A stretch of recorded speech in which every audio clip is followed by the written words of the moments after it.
Do this. Hey, Gamecock fans, welcome back to another episode of Alumni Game. I'm your host, Michael Ritchie, class of '06. With me, my two hostesses with the mostest.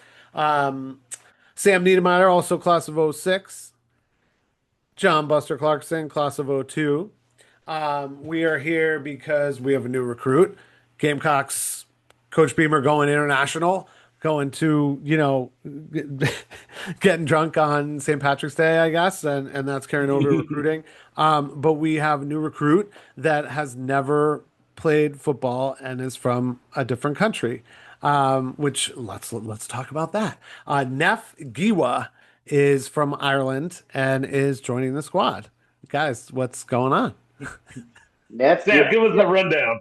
so it's our offensive line was so bad last year that we're going with a first-time offensive line. But this guy looks absolutely imposing. So he's been playing rugby. Well, first off, he's 20 years old. His name's Neff Giwa. He's Irish Nigerian, so his family comes from Nigeria. He's from Ireland, from County Tipperary, Ireland. I'm sure I butchered that name Tipperary. there. Tipperary. 6'8", 295 pounds. It looks like he played a lot of scrum. It looks like he's playing a lot of second row right there. I saw Prop six maybe seven. You're in saying six rugby. eight. Six, Six, seven, seven and six, a eight. half. Six, Six, seven seven and a and a half. half. Six, Six, seven seven and and a a half. half. By the way, my students hate when I do the 6'7" now. All the teachers So what is just it now? Seven absolutely. eight? It's 7 8. No, they say don't say it. Don't say that. Don't say that. Right? Yeah, He it's got got to be a new scholarship one offers. already. So Neff got scholarship offers from Miami, Georgia, Tennessee, and Texas. So he's got some raw talent. I guess being 6'8", 295 pounds, is playing rugby, you're Yeah, interesting. probably You going to chose get some South nice Carolina. scholarships. Yeah, apparently. So I got a little bit of a breakdown here from Shane Beamer. Apparently, he came a few Thursdays ago, a couple Thursdays ago. So he signed what yesterday, right? He signed yesterday or Tuesday, Yesterday or the day before. It was, Monday or Tuesday, today's right? what? Yeah, Monday or All right, hold Tuesday. on, Sam. Before you are talking to Coach, you have to talk about your shirt that says Coach, Oh yeah, look at and this. show off your shirt here. Hey, so we finished with basketball season. So finished my first stint as a basketball coach for the Check. JV team and the assistant coach for varsity. JV finished 10-0. Varsity finished 10-0. At the end of the year, the girls got me this sweet shirt right here. So we had a pink out one game, right? We all wore pink, and my shirt said "Tough guys wear pink," and the girls just Ate it loved up. it. They, Ate it they up. ate it up. They said this is a great shirt, and they got me this shirt right here that says, "You don't scare me. I coach girls Well, basketball." congratulations. That's Yeah, man. incredible. I can't believe you're undefeated on both. You even got your varsity letter already, Maybe like as a coming for freshman, basically. coming for Yeah. Lamont's job. Coming for Lamont's job. Substitute teacher to undefeated coach That's in one right. season. It's incredible. Well, Cool. that's amazing. And I've been But doing yes, track. now that we've I got explained the your track shirt job and too, now you so I'm can doing. talk to, sorry, what? I got the track coach job too, so I'll be doing Oh my track as God. well. Just Boys rolling it track into here next this spring, season. right? Just Yeah. let's just go right into the next season. As those leaves start to pop on those trees out there, hopefully soon, you know? Yeah. I mean, it's all yellow because we just had a crazy thunderstorm. All right. So Neff came a couple Thursdays ago. Uh, Apparently he was not going to come to another visit to Columbia, but he loved it so much, and Shane Beamer basically had to go talk to him because he's 6'8", 6'7.5", 295 pounds, physically imposing. He had this amazing viral video of his workout hmm that I think got the attention of a lot of coaches, a lot of people that are recruiting. Let's throw that link Uh, in there for the people. we'll For the throw people. that we'll throw that in there as well. But he really liked Columbia, and he actually grew up playing soccer, believe it or not. So this guy's got some moves at 6'8". Could you Starting to imagine playing sound like soccer for him? Giannis to me, you know? Um, Yeah, like, Greek from Africa playing soccer, gets found, starts playing basketball, wins championship basketball, you know. I'm excited to see him. This guy's going to be physically imposing. He's not afraid of contact because he's playing prop or second row in rugby, right? So he's the one Yeah, that's in the scrum. He's in the scrum. He's the one tackling. He's the one getting tackled. That's his job. So he's clearly not afraid of that. contact. This is going to be fun, man. This is going to be fun. Yeah. But I mean, I'm excited because it's like, all right, Andre the Giant's walking in the door. Like, what can you do with that? And like I said, I mean, it's not like it hasn't happened. I love basketball players that convert to tight end in football. Like, I love that. Like, I think that just makes their ball skills are way better. I actually sort of heard this thing too about Jokic in the NBA that he played a lot of water polo or whatever, right? I don't Like think in I the would ever water, you're think that, gripping but the yeah, ball, you're holding the ball, you're moving it around, you're throwing it around the pool, and you're doing it in water. And I'm like, that would be such a good way to cross train for basketball. I would never So, picture him a water polo player ever. what?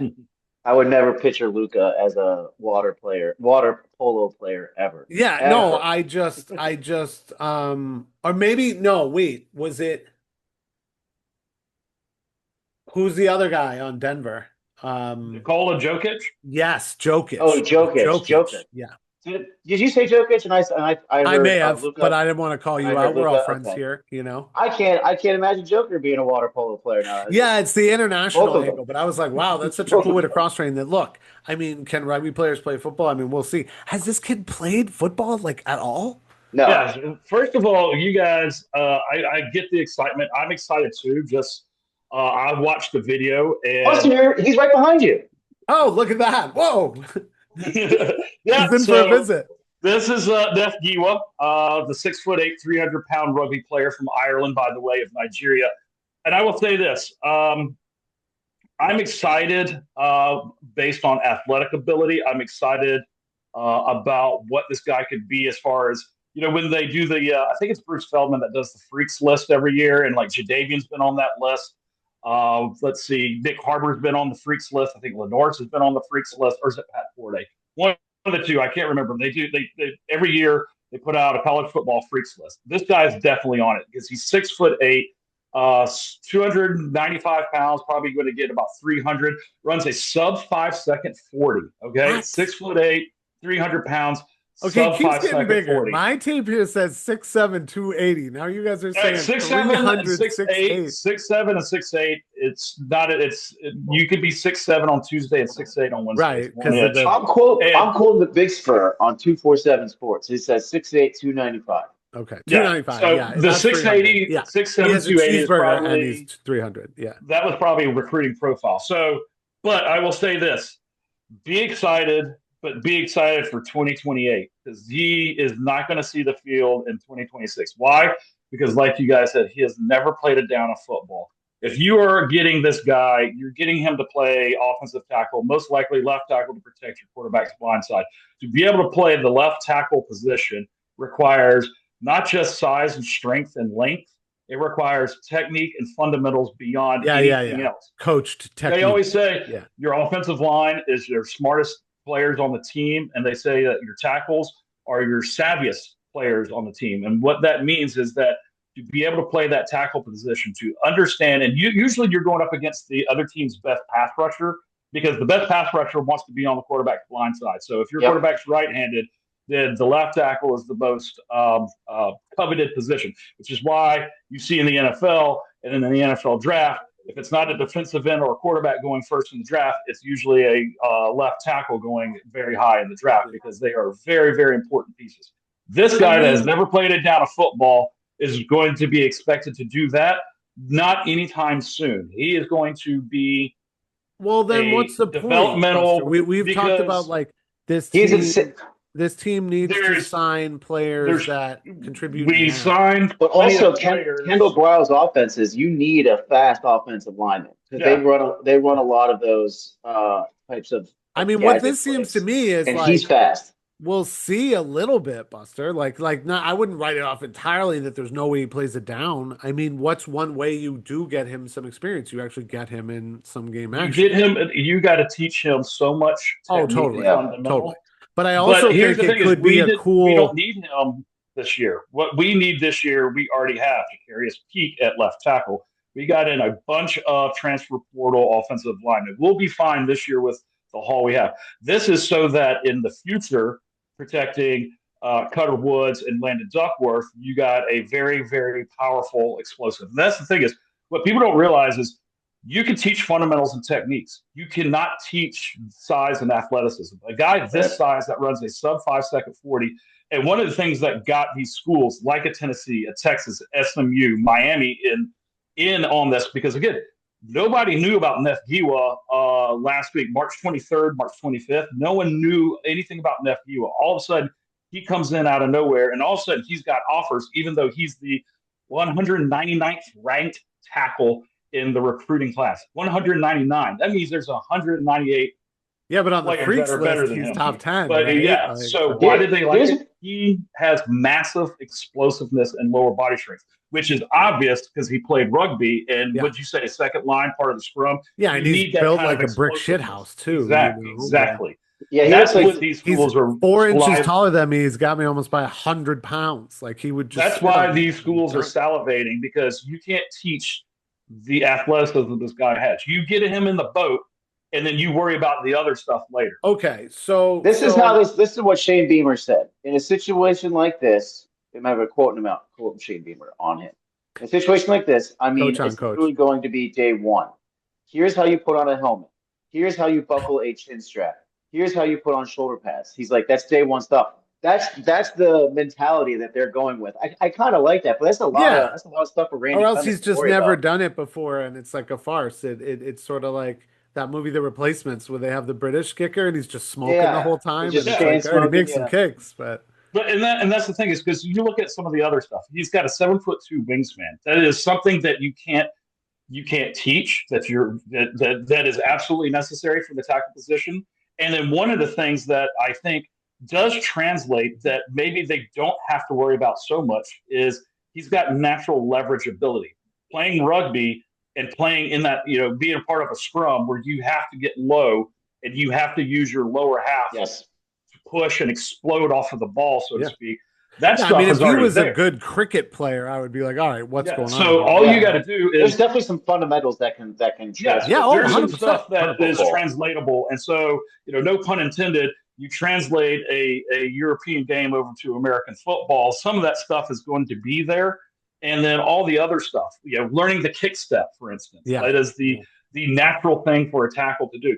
He's going to have to learn how to kick step. He's What going do to you have to think put it a little says? bit of muscle on. What do you think A it little bit of says girth. about this coaching staff that they're willing to okay, well, first of all, that an international player like this would choose us over the other teams mentioned, right? If you don't know football at all and you're coming from Ireland, then what school are you coming to and why? Because of the people you meet, because of how much you trust them and or like them, and also what's offered to you coming there, i.e. one of the top business programs on the East Coast of America. And you can live here very cheaply as well in South Carolina as opposed to, say, somewhere more expensive, right? So like all that starts to make sense. And this feels like Coach poured it on here and sort of is putting it on the coaching staff a little bit, but like if the coaching staff is salivating about this and they get him to a place that he actually plays, say by 2028, I think that's a massive win for this coaching staff. I think this team would rally around a player like that. Like that starts to be exciting, almost as like a Rudy story, even if he plays at all. He is going to be a crowd favorite and a campus favorite like immediately because he's Irish. You know what I mean? And he's like 6'8". Like everyone's gonna love him.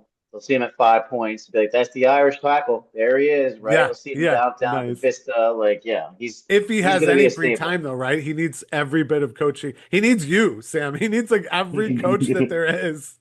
I will say this, like again, and this is why I like this coaching staff because they're willing to go out and get some freaks. Like we already have a Lenore. But we can get them too over Texas or Tennessee, if you like look at other big programs.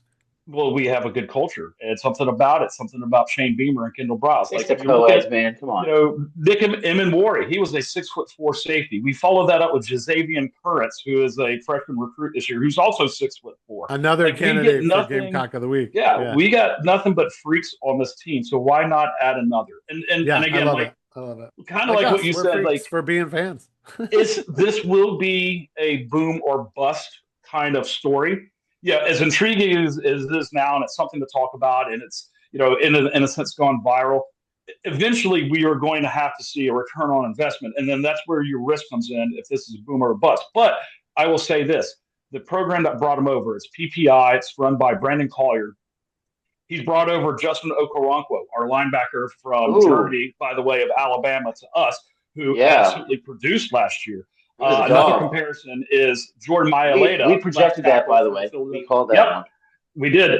Check out the link's somewhere over here, somewhere over there, or up there. But Jordan Mailata is another. And again, not a player comparison as in abilities now, just comparison as in the transition from a completely different sport, an international player coming over and having a successful career. You look at, say, tight end Mo Alley Cox. Like, he did not play football. He played, I think he was a star basketball player. Yeah. Jamie Graham, what's his name? Mo Alley Cox played basketball at VCU. I remember that. Yeah. Yep. Oh, nice. Antonio Gates, very famous tight end who is now in what we call the Hall of Fame. So Kent State. He took Kent State to the Final Four, the Elite Eight that one year. Yep. So we're not saying that this is going to turn out well or going to turn out not so well. What we're saying is this has the potential to be another success story that we have seen in the past. So, have hope, but also know that that hope is based on a developmental period. But once it comes to fruition, man, that's going to be exciting to watch someone like his size that's what I'm saying. ability. This ranks up there for me like Cutter you guys. Woods or somebody that when they get in there at all, I'm cheering hard. Like, I want to see that. Let me pose a hypothetical question to you guys that maybe we didn't talk about beforehand. You guys ready? Yeah, sure. Yeah. Ireland, Dublin hosts a college football game at the beginning of the year. Do we see South Carolina playing in Dublin in like 2028 or 2027? Like, hey, we got this big. Not because of one player. South Carolina. Why not? He might be the gateway into the Irish market. That would be lovely, but I really think that is for college football to make money, and they only make money off of teams that are named Notre Dame. I was going to say, Sam, if it's Ireland, it's Notre Dame. You don't think these Irish people are going to go? Let's say, hey, we got a guy from Ireland. He's starting. He's like, they love him in South Carolina. Like Spain or something, it could be a West Coast team. I could see that. You know what? I'm a South Carolina fan through and through, and I love misery. So I'm going to expect us to be in Ireland, the three of us, in the 2028 season. To start the season, we'll be playing Notre Dame. Yep, Aaron. Well, I will hit you. Yep. I will hit you guys with two wild cards that potentially hit very, very, very small potential. Like this is like Dabo Sweeney's brain size small, very small. But here's a chance that you could see him on the field within 2026 or 2027. One, he plays rugby. What do you do in rugby? You also catch a ball in rugby. And I know of a guy named Trey Green that played at Florida that was 6'7", a big tight end. Or currently on the Pittsburgh Steelers, there's a very, very large tight end who's like an offensive tackle. Mount Washington. Yes, so sir. There is a chance that there could be something along the lines of a trick play or something crazy like that. Or what I think is more likely, field goal defense. So if you're on the field, special teams, and the other team's trying to kick a field goal, don't you want a guy that has incredible explosive power and the ability to jump that is also 6'8" to get there and jump up and block a field goal, considering the only thing he has to do is go out on the field, and the only thing that coaches have to tell him is like, hey, when the ball is snapped, you run and you jump up as high as you can with your hands in the air. There might be a whistle, and don't jump on top, don't step on one of your own linemen to jump up. I want him. There's a couple of things. Kicking. I want him to be the kicker and the punter. That's what I want. I will say, blocking kicks. I want him playing tight end. I want him doing everything. Depending on how much of a sponge he is, and like how much he applies himself, and like more than he even needs to, there does feel like a Slash quality here, or like a currently like Taysom Hill type quality, like huge dude, super strong, knows how to just grab the ball and go and like truck people. That it does seem like something's possible there. Or if he's like on the end of the line and becomes eligible, but I don't know that he can catch. So like, I know he can catch. Look at his hands. He caught my fat ass. He's got you, dude. His hands have caught my fat ass. I'm willing to bet that like the second he comes in, and what is his number? He doesn't have a number yet, does he? No, I think he reports in May, June. Let's say he's like number 66, right? Like if he is 66, crazy. Reporting as eligible, guaranteed. We like start the chat will be lit up immediately by Buster. Here we go. Watch it. We got him playing. Yeah, I see what you guys are doing. You're going all clippable here. Like so later, imagine a 6'8" guy come in, monster power. Check into the ref. Check into the ref. Eligible receiver. And all of a sudden, you're like, dude, throw him the ball. Yeah. He has a sub 5 second 40. So if he was able to catch a ball, He can take it down the sideline. Rugby players are fast, man. Even the big guys, they're fast. They have to be fast If he because can they're learn running some with the stuff ball. and be on the field and actually try to pass protect, then he can get on the field. If he can get on the field and look like he's part of something, that it's not just a dead giveaway what's going on there, then sure. But like otherwise, to me, putting him out there anytime real soon or soon at all this year is like risking sellers, because that side No, you're not becomes going to weak. put him. You're not putting him this into the game this year for the sole purpose of protecting sellers. That would be idiotic and a terrible decision. If he gets any kind of game time this year, it's like mop up garbage duty time or special on field teams goal, It's South special Carolina teams, or State, something right? like Yeah. that. Yeah. So we'll bury that now to say if we get to see him this year, it's because it's at the end of a blowout game, and we're going to just see what it looks like when he steps on the field. Because for me, there's a lot of pros here, but the biggest con for me was that this is a roster spot that could be something else we use right now.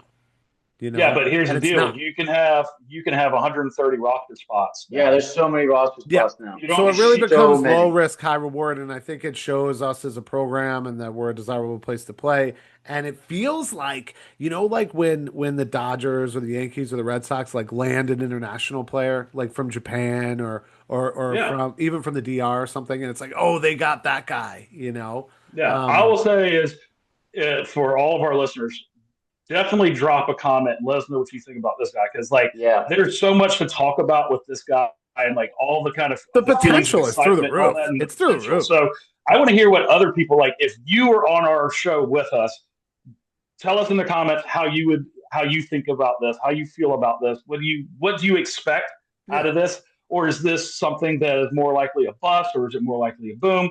Drop it. Tell us. Want to hear? I'm saying he's going to the moon, and I'm busting out my rocket emoji. There you go. Speaking of, what I like about it though, it feels like taking a chance. It feels like high upside. It feels like morale boosting. It feels like testing this new coaching staff a little bit with fundamentals. They'll have to teach fundamentals, and like the whole team now should be good with that, and we need that. Let's be honest. Well, you know what? Randy Clement has a lot of success at various levels, and he's been in college for a long time. I think he's up for the challenge. I think he's actually going to love this challenge, to be honest. Like he's the kind of guy that like he needs to be challenged. He needs like this, right? So Randy Clement, I think, is going to really enjoy coaching Neff. Yeah, and you know what? At the very least, look at this like another good point of emphasis in a Shane Beamer offseason after a bad season that we had. We went into this offseason, and remember one of our episodes, we talked about Shane Beamer checking off the boxes to have a successful offseason to give us hope for 2026. Well, look at this as like a recruiting win, because if he was being looked at by other big-time programs, again, Miami, Tennessee, Texas are big-time programs. Georgia, until we beat Texas, like I can't talk shit about Texas. Well, and that's the thing is, consider this a recruiting win, because you got a freak athlete out of the clutches of bigger programs that have playoff experience, that have NIL budgets out the whammy, Miami, Texas. Ooh, shit money. So, like, you beat out two SEC schools, three SEC schools, and Miami, who has they were the national championship game. Yeah. So also, varying levels of interest here and intrigue. Obviously, like I don't think everyone was bidding the highest, right? Because it's not. It's a blue chip, right? Yeah, I don't. I've heard some rumors about some numbers floating around.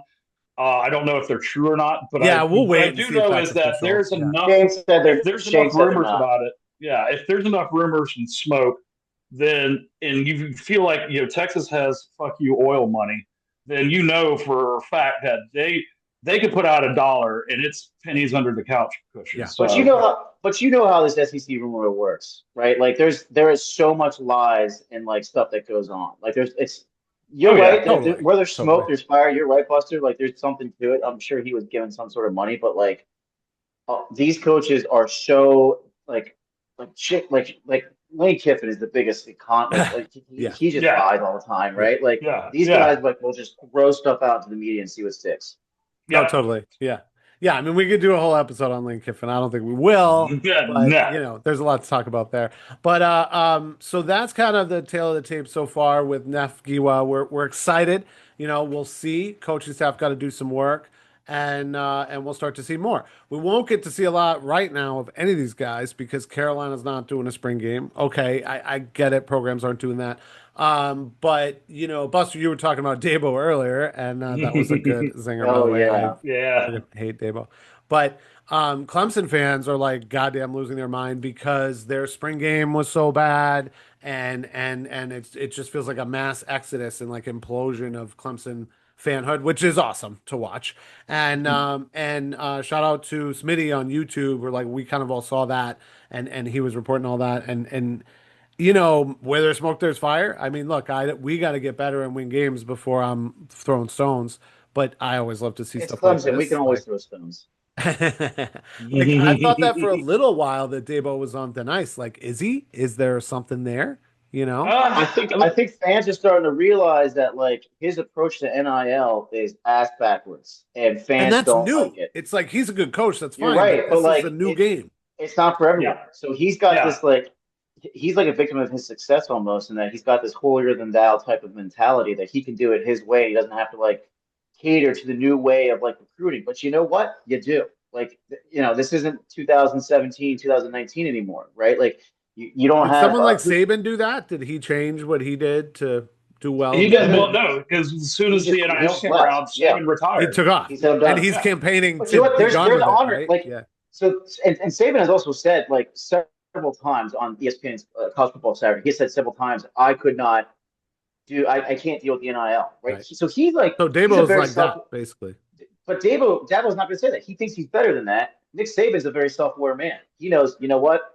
I can't deal with this type of recruiting anymore. I'm gonna call it quits. So hey, Yeah. if it's not your game anymore, good for you. So Saban gets a little bit of credit in my book for that. Yeah. Yeah. Well, and that's the thing is, I think one of the issues, Smitty said it best in his YouTube short. If you guys get a chance to check it out, but the three main issues with Dabo, not embracing the NIL thing.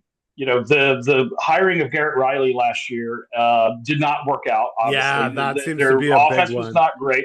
Cade Klubnik did not produce the way that they expected him as a five-star The recruit. boring And offense, then, yeah. yeah, and then this year, based on that the Smitty short, the spring game, the offense under Chad Morris, they rehired Chad Morris back, who, by the way, was 1-4 against us. Yeah. I love Only that. one I time he mean, got above 17 points against Carolina. So getting Chad Morris back, and then they watched the spring game, and apparently it was a bunch of dinks and doinks and passes in the flats.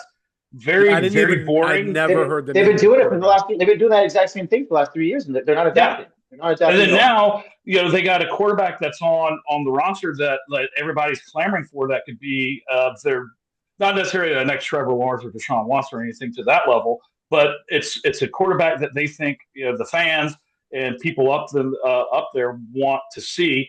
And Dabo's going with another quarterback who they Yep. think is not going to is kind of a Cade Klubnik s type quarterback. So Yeah.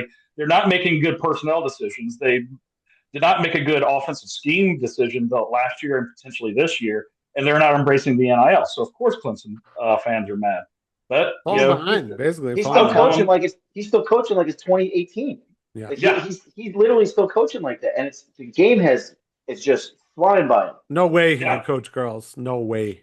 No way. Hey, you see that? I coach girls basketball. I'm not scared. No way. Yep. Well, all right. So that, stay tuned to that. I mean, basically all we can do as Gamecock fans is kind of watch with our popcorn and cheer it on, I guess. And then, I'm but loving then at it. the end of the year I'm loving the is fact that the fans hate him. I'm loving this. Like the only I- game yeah, that's I- always a must I win. Find that drop meme off, of baby. eating popcorn and smiling while Yeah, you're. they eat All that of us popcorn. just, Love it. And then, moving on from that and more positive things.